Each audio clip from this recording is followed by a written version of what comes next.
From the Standing Stone Farm Studio right outside downtown Nashville, it's time for the most ridiculous sports podcast in the world. So sit back, relax, and listen as Bobby Butler and Brandon Bond crack open a cold one and talk all things hockey, pop culture, and complain about everyday situations. It's the Pucks Out Podcast on the Penalty Box Radio Network.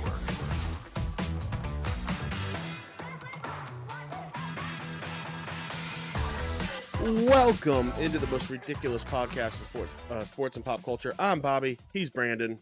Heyo. You can find us on the three majors of social media at Pucks Out Pod. Now let's crack open this cold Mayday beer and let's get after it. As always, Pucks Out is powered by Mayday Brewery, the official beer Pucks Out podcast. Today we have got a quick upbeat for you. We are recording this at around 10 a.m. So we've got things to do today, but we are going to get you the entertainment and the news that you need to, well, that you can get your day started as well. So how are you this week, bud? I am doing pretty good, brother. I'm just making it, ready for the weekend, just hanging out. Not a lot going on. We had a great time at your crawfish boil this past week. So that was obviously a good highlight of the week, to hit that. Just been watching some of the, both of the finals. I know we're going to talk about that a little bit today, so I won't go, too in depth on that. But been playing some Spider-Man 4, dude, on the PS4. Nice. I've been, I go to McKay's a good bit, just seeing, hey, what they got. So the Spider-Man's always been still pretty pricey. Like even the PlayStation 4. So I've been waiting and it finally was like $10. And I was like, yeah, that's the number. That's the number, that I've been looking for. So, pretty fun. It's they do a pretty good job with the city and I played this is the first time I played it since like the PS2 version. So, having a good time. Stephanie, she's on summer break, before she gets back into school next semester. She's been playing a lot of Grounded. Have you heard about this game? Ooh, yeah. I have. Yeah, I played Grounded a lot, and I beat it. It's okay. It's a hard game, but it was a fun game. I was very surprised. We watched Fallout together, and she was like, "Well, how's Fallout?" And I was like, "It's pretty. I don't know if that would be for you." But then she started playing this Grounded game, and I think she could knock out Fallout. You know what I'm saying? So like she's two very different games. Yeah. Well, I mean, I'm just more of the moving and collecting things and gathering things and like more in that genre of, I didn't know if that was, really her style of game, but seeing her rock this game, but she's feeling. I'll tell her to text you for some tips, dude, because I can only because it's one of those that I'm not going to get into, because I know if I get into it, I'll get into it. And it seems like a big time. The biggest tip, Steph, if you're listening, the biggest tip is that don't play it alone. It is a game that once you get to mid-game, it becomes nearly impossible to play alone. The difficulty is designed for 3 to 4 players. Okay. Well, maybe she'll have to find some buddies that play it, and so she's still, moving pretty slowly through it and stuff. Yeah. So I'll let her know, and we'll try to gather her gather her a team. Because again, I've not been playing it. While she's playing that, I'll be rocking some of the Spider-Man. So, but fun stuff. What about you, brother? How you been doing, man? Good, man. Feeling 1 year older. Recently had my birthday. Crawfish boil was fun. Just enjoying summer break. Getting close to Dead Period, which means we've got a lot of fun things during Dead Period. We've got the Beer Fest. We've got 4th of July. I'm looking forward. That's like my actual 2 weeks of summer break, so I'm looking forward to that. Yeah, man. I mean, we're going to the Sounds game on the 4th. So, we it's funny because it's a little later in the evening, and so we'll have to kind of prep, ourselves for not getting too inebriated going in, because we're 999 challenging in that bad boy, Which obviously 9 beers, 9 hot dogs per inning. Per inning, 80, the 81, 81 rule. Everybody knows that. But all right, let's jump into the news. Everything you need to know about what's happening on the ice. It's time for news from inside the boards.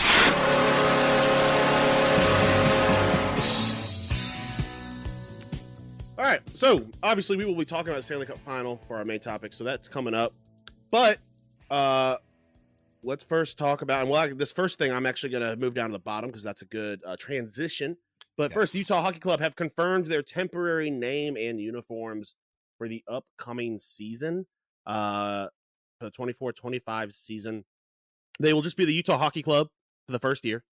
They are having their same colors, the rock black and the salt white, and the mountain blue will be their primary colors, and the jerseys will just say Utah on it. So a little bit before the show, I don't understand what the holdup is, but not sure. Whatever. Y'all have been having votes and stuff, and like all this. Like I just don't. It's not. This isn't the Commanders situation, where they were having to transition all of their pre-built stuff and logos and all that stuff. That a transition could be necessary, okay. Yeah. I get this that. This is like you're making your life harder. Right. Like, so you're either not going to put anything up logo wise and like all that and then have to do it. Oh, I think I know exactly why they're doing this. The amount of merch they're going to sell that says Utah Hockey Club is going to be astronomical. It's a brand new team in a new city. Then, in another year, once they get their name, everyone who bought stuff is going to buy another round of stuff with the official name on it. So they're just doubling up on their sales. It's not a bad thought process for sure. But why not just put Utah Hockey Club through the summer? Everybody's going to buy all their stuff, and then boom, season starts, and we unveil the name. Well, I think statistically, merch sales in the summer, it just isn't great. Like they're going to sell stuff when people come into the arena. Like that's when they're going to make most of their sales. Then sell it both in person, because your argument definitely makes sense. But like the people that were going to buy both are going to buy both. You know what I'm saying? Yeah. Like, don't get me wrong. No, I agree. But I think that they're just trying to maximize both sales. Again, in America, we have to assume that these decisions are being made out of greed.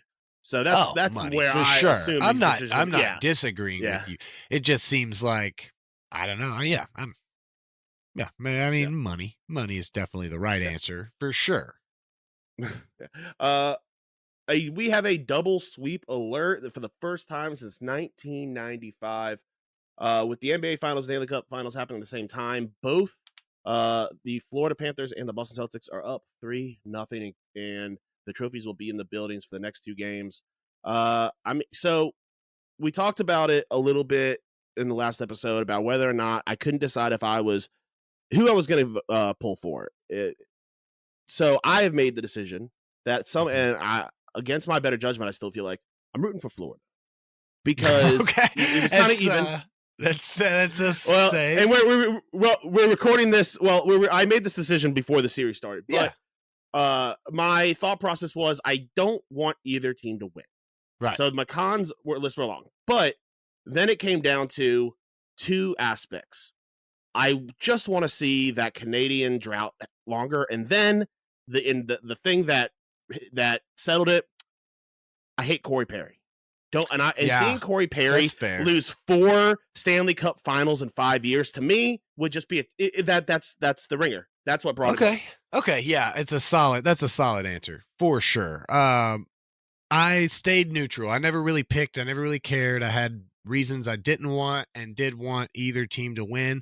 One of mine, since you were bringing up the reasons to be pro Florida, these would be some of the reasons to be pro Edmonton.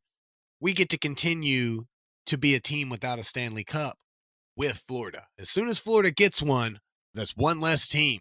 And then eventually, if it's the Predators, like we're like the team that hasn't or whatever. So we're not the only team. Utah hasn't. We're not the only team. I'm not saying we're the only team right now, but I'm saying they start ticking boxes off and you slowly become one. You just, so the more teams that don't have one, it's better. I hear all of your points pretty solidly. I don't dislike really any of those thought processes. So yeah, now, and since we haven't recorded since it started, it's a good time to be on the Florida side. So maybe I'll just, hey, you know what? I'm also with Florida and have been for quite some time. Yeah. And I would like to follow up my statement saying this is not I'm not going like, oh yeah, let's go Florida. It's the difference between a oh shucks and a oh cool. Yeah. If they I'm win. hearing you. That's loud really all and it clear, is. Yeah. Loud and clear. Well, it seems like you're going to get your way unless we're set up for a great game. So, I would always be good with the storm back. Yeah. And in a perfect world, in like a week and a half from now, we'll be having 2 Game 7s. That would be dope. That would be amazing. Yeah. Wow. So we can talk. We'll talk a little bit more about the Stanley Cup Finals momentarily here. But let's move to outside the NHL. Now that you know what's happening inside the boards, time for the rest of the headlines with news from outside the boards.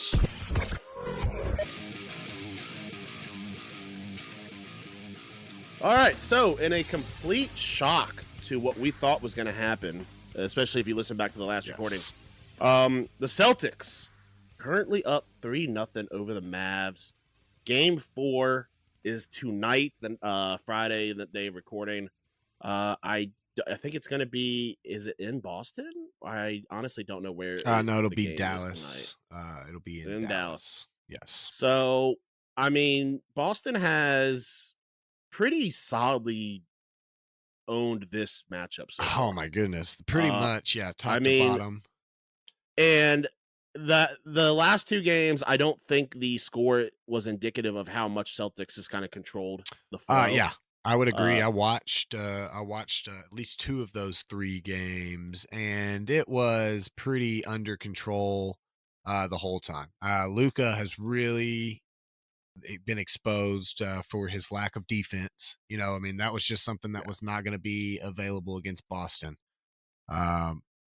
But everybody is lighting it up for Boston right now too. So I mean, Porzingis had a couple good games. He didn't play game 3, didn't need him, but he really stepped up after having not played in the playoffs, having played 10 games at that point. Jason Tatum looks good. Jaylen Brown looking real solid. He might win the Finals MVP if he keeps it up for sure. But yeah, Mavs got exposed for sure. The depth is just with the Celtics. They have the pieces that the Celtics don't. The superstars are there, and they're putting up some good numbers. But with 4 minutes to go, Luka fouling out for the Mavs. After not having a great defensive game anyway, you're just not going to win a championship like that for sure. So it was, I think that we both, I think Dallas has got it. They're going in with the momentum. I don't think this is a surprising result either way for either of us, because I think we both agreed that the Celtics in this matchup is surprising. The sweep would be surprising for sure. I think the Mavs get one game at home tonight. And then you think that Boston wins at home? Celtics. Yeah, I think that they go back. I think it goes 5 games for sure. But but no, I would not be surprised if it was a sweep after. Okay, let me rephrase this. This is very surprising, but watching how both teams have played, the Celtics absolutely to the top level of their potential. And the Mavericks have not had that magic that they've had in some of these previous rounds. Yeah, I see that. And so with the way that both teams are playing, I am not surprised. But yeah, you're completely right. We have a 106 99 game on Wednesday, and that was not indicative of it was not a 7-point game throughout. So we will see. If Boston does seal the deal, they will have a record-setting 18 titles, surpassing Los Angeles. It is crazy when you look at the stats. Los Angeles and Boston currently both tied at 17. Then the next team with the Would be the most. Bulls at 6, right? Golden State was 7. So, okay, Golden State got him. So okay, and then the Bulls, And then the are Bulls at 6, which is just what an absolute like. the Spurs at 5. Yeah, right below it. Spurs at 5, 76ers at 3, Pistons at 3, Heat at 3. Then you got a bunch of a couple just ones. that's wild. Throughout. Just 10, that delta of 10. That's a huge number of titles for teams.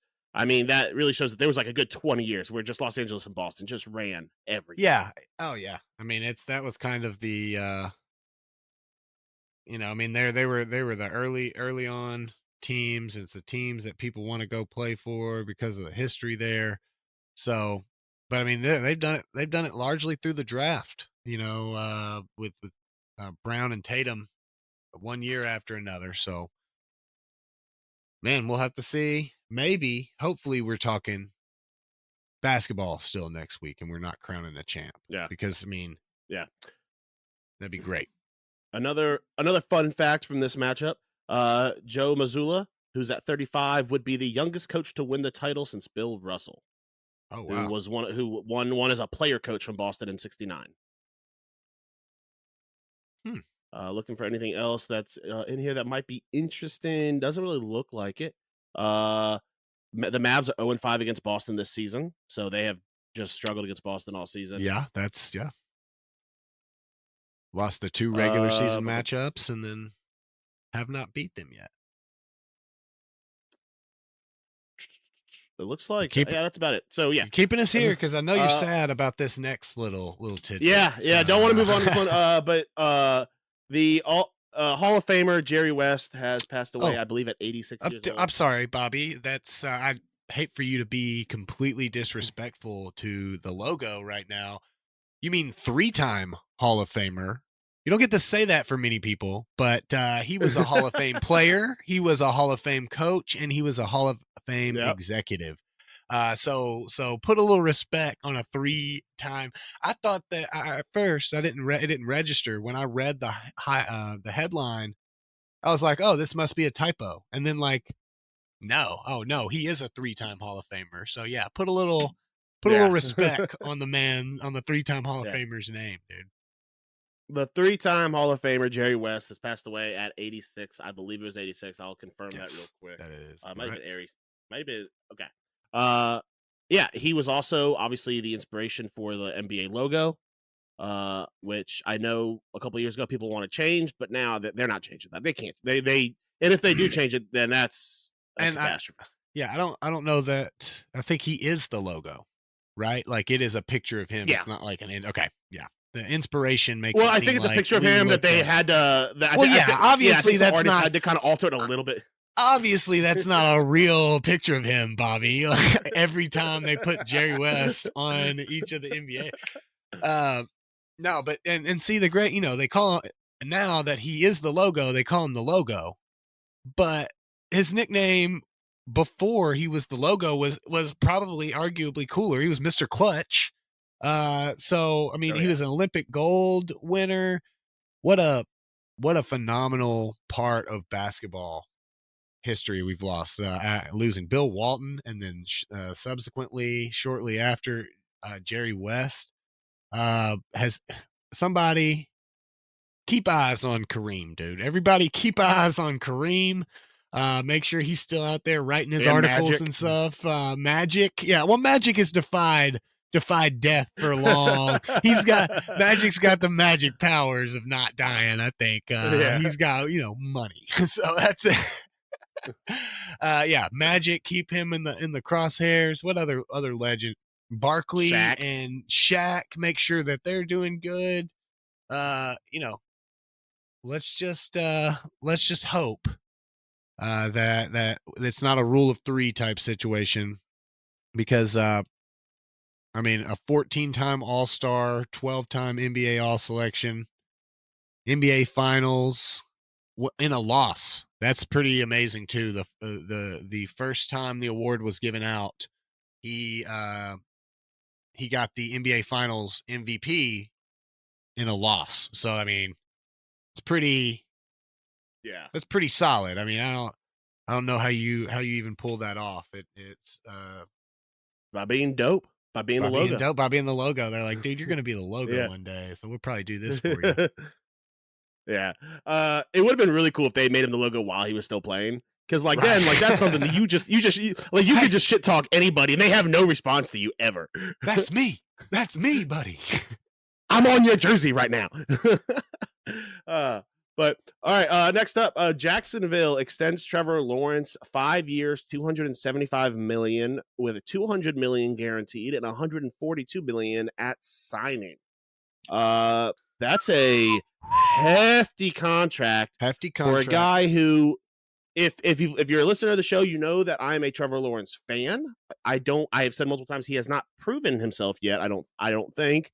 I don't think his stats have earned this contract, but I think his upside, it's hard for me to say his upside has earned this because upside doesn't really earn this kind of stuff. But I think if this is your man, you want to keep him, and I think this is what you got to do now. This is the new NFL. I saw right now this looks like a way too huge contract, but in a year when the cap goes up inevitably, and you've got your guy locked in, you don't have to buy into those new heavier contracts. I'm with you. Yeah. I think he's a franchise quarterback. I don't think that he's proven that he can come in and be a guy that can win some football games. And is he that Super Bowl quarterback? Who knows? But in the NFL, it's hard to find that guy. Yeah, absolutely. I agree that he could be that guy if he steps up. He's still young. It's so hard to find a quarterback these days that teams got to lock them up when they think they have their guy for sure. So I can see it. You got to earn it now for sure. I mean, 200 mil guaranteed with 142 at signing. Yeah, bro. Yeah. You're going to have to go out and you're going to have to ball out. I like a lot of the weapons that he got, that he has there with Kirk still, ETN there. Tank Bigsby is supposed to be a bigger part of the offense this year. Evan Ingram, Brian Thomas Jr. getting drafted and coming in there. Lots of good that are there. Could be a tough division with Houston and the Colts there. If the Titans experiment works out and the Will Levis experiment works out, it's totally possible. They put a lot of pieces around him as well. The Titans I don't think they're winning the division by any means this year. However, I think that they definitely have a more competitive roster that they're going to put forward. So it could be a tough division that he's going to have to compete in for sure. And I saw a lot of people saying that they should have gone out and gotten someone else, but I think I've got a list here of maybe not all 32, but a large portion of the starting quarterbacks around the league. And if we were to sit here and put Trevor Lawrence on, in a ranking of these names, obviously you've got Josh Allen, probably up at the top. Okay.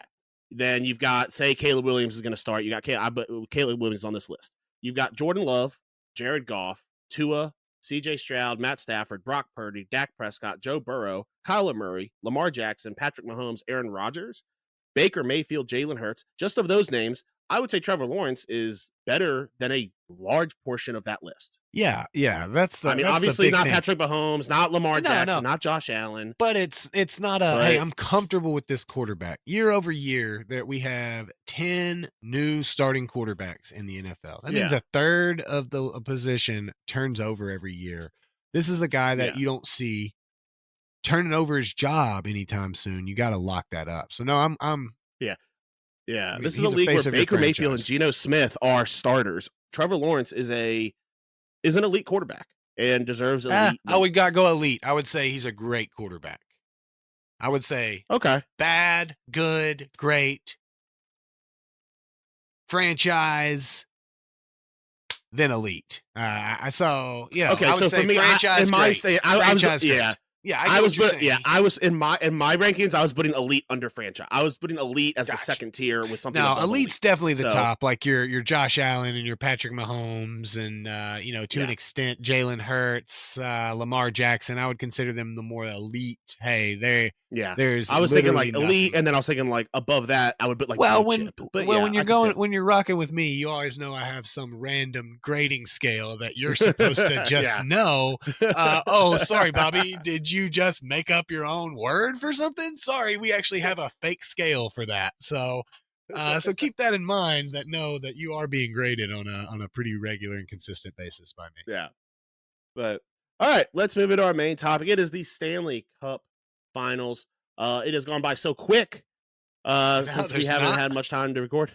Not a lot to talk about it. To be honest. I mean, Florida has absolutely dominated this series. Last night was probably the most competitive game, and this was it was a 4-3 win. And honestly, Florida still dominated that. Yeah, they were up 4-1, and they got 2 goals real quick, and could never really pull through to finish it up.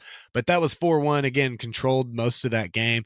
Florida has shown that they're cool under pressure for sure. That they can handle a low scoring game if necessary. I believe that 3-0 game was more of a 2-0 game with the late empty net. I believe so.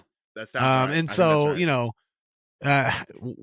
In soccer or in hockey or anything that where goals count as 1 point and 1 point alone, the 2-0 lead is a scary. Do you be aggressive and keep doing what you're doing, or do you play more defensively? And as shown by the Oilers last night, they can drop 2 goals pretty quickly. So it has been, the Oilers are just not physical enough, not deep enough. The goalie edge has gone to Bobrovsky very easily. Some of the ones that he even has let in have been okay. Well, that's going to happen from time to time. Yeah. They have been the aggressor, which is where last year they were the aggressee, and this year they're more of the aggressor. I don't see the Oilers taking one I do. They Dallas. get slipped. And here's why. You would need an absolute showing from your stars to come out, and that Florida has shown. They have absolutely shut down Draisaitl and McDavid. McDavid only has 3 points. He has 0 goals. Barkov is just counting. Barkov is the ultimate McDavid and Draisaitl counter. Kachuk, that physicality and that match with that skill. Yeah. Something those two. Yeah. Only one person on Edmonton has a positive plus minus right now, and that's Philip Broberg, because I believe he got 2 goals. I know he got a goal last night, but everyone else either has 0 or negative. Yeah. I mean, they are strong. Like this is not a this is a straight up Florida is a better team, and they are showing it night in and night out that the skill gap between the team as a whole is insane. And honestly, this should show that hockey is not basketball. You cannot put 3 or 4 stars on a team and expect to go just win a championship easily. Yeah. I mean, there is a reason why McDavid and Draisaitl don't have a cup. I mean, they're not on the ice all the time. And I know I've said it a lot, and I think this just reinforces it. And I do believe that if they go out and they get swept, I think McDavid or Draisaitl is not here next year. One of them leaves. I think that this is such an embarrassing loss that one of them is going to go find somewhere else to find a cup. I think maybe in Vegas, maybe in Tampa, or maybe in Toronto. It's hard to take. It's almost not as bad for them if they lose in the conference finals and don't have all eyes on them. I agree. I think they definitely have to win one. And the good thing is they have continued to make those positive moves to bring in the right guys and the right type of team. And but you're being like you're saying you're being hampered by couple $100 million contracts. that you can't really bring in what you need. Is one superstar or is two superstars and not a good cast behind them worth not just having one superstar and a decent cast behind them? As you're saying, these playoff minutes get hard and tough, and the game is more physical. And so McDavid and Draisaitl can have a great regular season because it's not as grueling as once it gets into the playoffs, that they can make up a lot of those gaps. Whereas I agree with you. It's funny because it's the opposite in the NBA, where benches shorten, and you just play less people. Where in hockey, your fourth line may not play as much as it would otherwise, but we're still talking 4 or 5 minutes difference. Not nobody's going out there and skating 60. Yeah, I think that if this matchup, or I'm sorry, if this pairing of McDavid and Draisaitl were in Boston, Toronto, Chicago, Detroit, I think that they could go win. I think that what you get is you get people that are willing to take. Well, you get players that are willing to take discounts because they're going to go to these destination, or not. Detroit's not a destination city, but these hockey cities. No one is going to take a discount and go to Edmonton. Right. I can certainly agree with that. That the business aspect of things is coming into play as well. Well, I'm willing to go take a little less money to go to an organization like Boston that I know is there and is willing to do what they need to do to win cups. Yeah. Whereas, Edmonton's won some cups back in 1990. They haven't necessarily shown with the help of the greatest player of all time. Right. Exactly. So, so it's definitely something to think about because, maybe folks don't want to be in Edmonton if they don't have to be. Yeah. 100%. But so we'll see. Let's hope, I think though, game 2. No matter what about Florida is tomorrow night. Yeah. Let's hope we're talking hockey next week, buddy. Yeah. Game 7. Like we said, in a perfect world, game 7, which would be June 24th. So let's hope that, that gives us 10 more days, hopefully. But that's the best we can hope. But all right, that wraps up the main topic. Let's move into joke of the week. The weird. Corey Perry. Yeah, I don't like that.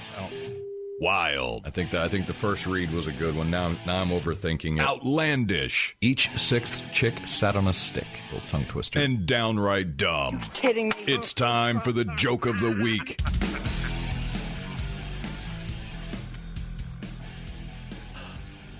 One of the greatest athletes of all time in one of America's most beloved sports, probably its true pastime, Joey Chestnut has been quote-unquote banned from the Nathan's hot dog eating contest, the annual 4th of July event. The Major League Eating has announced on Tuesday. The reason has to do, obviously, with the business side of things. He has taken on a sponsorship from Impossible Foods. And if you can't tell from the name of it, the hot dog eating contest is sponsored and brought to you by Nathan's, a hot dog company that you only ever hear about once a year. Overall, this is a joke. We're going to get into it, but it's a joke on all sides. Keeping in mind that he was going to eat Nathan's hot dogs. It wasn't like he was going to eat Impossible dogs. Correct. So, what are you doing? If you're Nathan, people are watching because of my boy, Joey Chestnut, for sure. I mean, we're hoping that he chokes out another protester, dude. This man was mid-eat and chokes out a protester, and this is what you're getting rid of because of the shirt that he's going to wear? The thing is, people that are watching that are eating Nathan's, that are going to go get hot dogs and want hot dogs are not going to be like, well, Joey Chestnut has a Impossible hot dog shirt on. We should get those.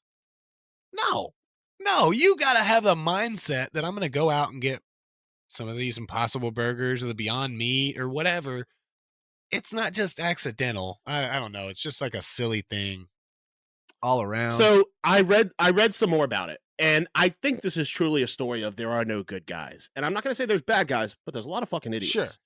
So start off, all the contestants have a contract with Major League Eating. This is not the kind of thing you can't just go up on the day of. This is not your local county fair. You can't just say, "Oh, hey, I'm here to eat in the Nathan's hot dog eating contest." They have a contract, and that contract states very clearly, and they are told this is not, and they even were told, like, from what I read, this is not fine print. This is one of the main things. You cannot take a sponsorship from another brand of hot dogs if you want to compete in the Nathan's hot dog eating contest. So, well, Joe my Chestnut knew argument this. would be that is the business. My argument would be, is they're not hot dogs. It's plants. Well, he should have had a lawyer, but that because he didn't do that. But and I believe the wording is there's some more. I'm sure there's some more wording there, like like wiener, maybe phallic based foods. Who knows? But who knows? But anyway, so he knew about this, and then it wasn't Nathan's that pulled the trigger on this. It was Major League Eating after another contestant informed them. So now somebody snitching? Who's snitching? Who's snitching? Dude, yeah. Joey Chestnut in the group chat. Who's snitching out there, boy? So Major League Eating went out and said this would be like Michael Jordan saying to Nike, "I'm going to represent Adidas too." Nothing like that. Which it's not. It's kind of like no. It was Impossible Foods is not Adidas to their Nike. Impossible Foods is like Champion, maybe. Well, it's not even like that situation at all. It would be more like the situation of when Michael Jordan went to the Olympics on the Olympic team, and they were either Converse or Adidas or something, and he was a Nike athlete, and he draped the American flag over the sponsorship of not his. So that is more like what, like I don't know. This is just crazy because I don't even understand it. Like, this is like, does Major League Eating have to go through like all the pains and woes that every other sport had to go through to allow people to have sponsorships and stuff? Yeah. And also Major League Eating and Nathan's have both said that there are two issues here. Obviously there is the smaller issue that he is representing a rival brand. There's also the issue of that the rival brand, it's a rival brand that sells plant-based hot dogs. That seems to be the biggest hang up for Major League Eating, is that he went to a vegan hot dog company. And that's a big no-no, I guess, in that industry, in the hot dog industry, which I'm assuming is super dirty and corrupt since, they're focused on making the cheapest hot dog. And so apparently to them, the biggest issue is that he went to Impossible. If he had gone to Ballpark, this could have worked out, it looks like. That's the stupidest thing that I've ever heard in my entire life. So I mean, I won't be watching not that I'm ever like super like into it or anything, but I definitely turned the bad boy on to watch a dude eat 80. I mean, the thing is, if there was anybody that was even in his realm of close, like, it'd be like, okay, well, he knew the rules or whatever. He's literally your whole sport, dude. He's literally your whole sport. And Kobayashi's out now too. Did you see that him and Kobayashi? What's up? All right, they will be so they're they doing will something be on Netflix competing on Labor Day. Yeah, they've been doing something on Netflix. Yeah. Although I don't know why Kobayashi's doing it, because he did have the greatest retirement speech of all time. Sorry, just no longer hungry. I'm out. Like, that's sick, dude. That's sick, dude. You can't just find the hunger again, dude. Yeah, I keep feeling like they're gonna somehow turn on this and that they're just gonna flop and say, okay, yeah, you can compete. Because I mean, that no one's going to watch. No one's gonna watch some dude eat 30 hot dogs. I'll tell you this. I'm not only actively not gonna watch, and hear me now, Nathan's. I'm gonna actively not only not buy Nathan's, but actively get other people to not buy Nathan's as well. Yeah. Not boycotting, like hot dogs or anything. And I'm not even I'm just more like going to be like, no, Nathan's that would make our 9 and 9 hard. No, they definitely just they don't use Nathan's at the anyway. We'll have the Well, I was saying if you boycotted hot dogs altogether, it would make it hard. right. If I was like out on dogs, well, it would start on the 4th of July, obviously. Yeah. Obviously, I'd start it then. Come on, Bob. Yeah. I guess that would be the 4th of July. Dang it. As soon as the 4th of July is over and we know that this man has not competed, I am done with hot dogs until the next time that I'm hungry for one. What if this is all sports entertainment and they're just waiting for it to be like an Undertaker reveal where right as the thing is about to start, the gong hits and Joey Chestnut comes out from below the stage, rocking all Nathan's gear and American flags. Well, no. If he doesn't stand his ground, I'm out, dude. I'm out on him too. I'm just saying, what if right now he's not? Yeah. Well, I'm not saying he grovels. I'm saying this is they're all in it together. They are just, now they're building hype and drama. I wouldn't believe and it turns out he was never with Impossible.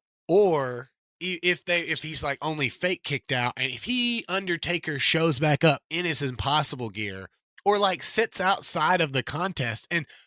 Is there any rule? Is there any rule that this man brings 100 hot dogs and eats them on his own at the same time that the contest is what I would do if I'm him? I would do what Jameis Winston did when he got suspended for that game. What if he just shows up, walks on stage, and just dressed out? Just shows up. What are they doing? Who's going to kick Joey Chestnut out? Who's going to toss him? He's just going to choke him out. and he'll have the guy from Happy Gilmore protecting him. I'm sorry. Yeah. I believe those hot dogs belong to Mr. Chestnut. That would be the best thing. Like honestly, then there'd be enough eyes on it where he would have to be an Olympic athlete, which it's still a shame that this is not an Olympic sport. They should have a food eating contest all over the Olympics. Absolutely. You could do summer games, winter games. I'm with it. Hey, I would get on board. But all right, let's move into what's snapping your stick. Bobby and Brandon are about to find out exactly what snaps their sticks.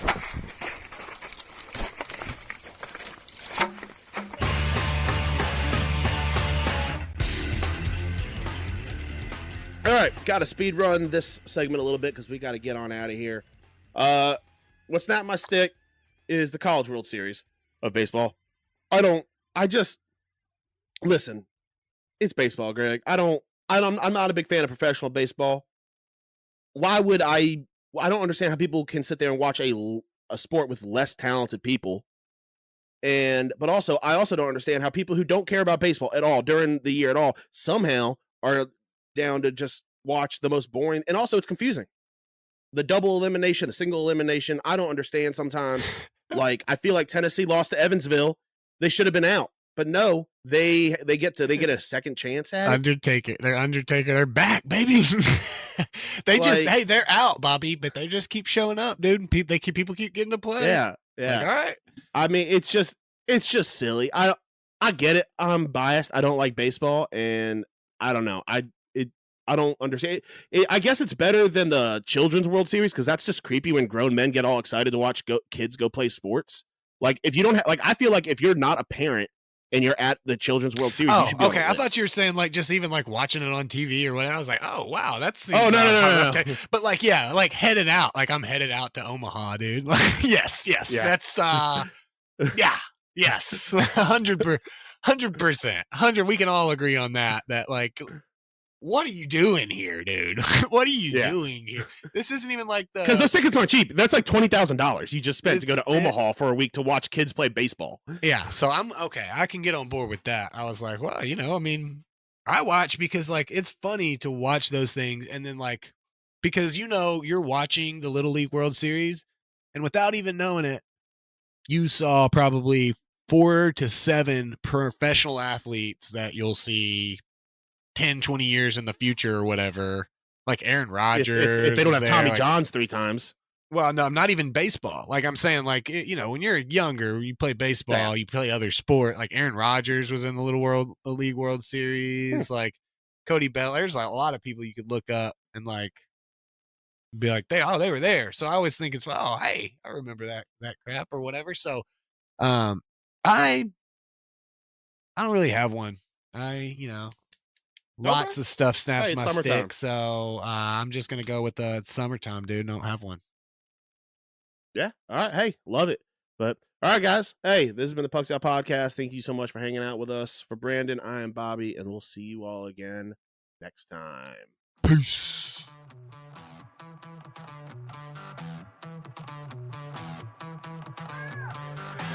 Thanks for listening to the Pucks Out Podcast. To see what other ridiculousness the guys are up to, check them out on Twitter and Instagram @PucksOutPod.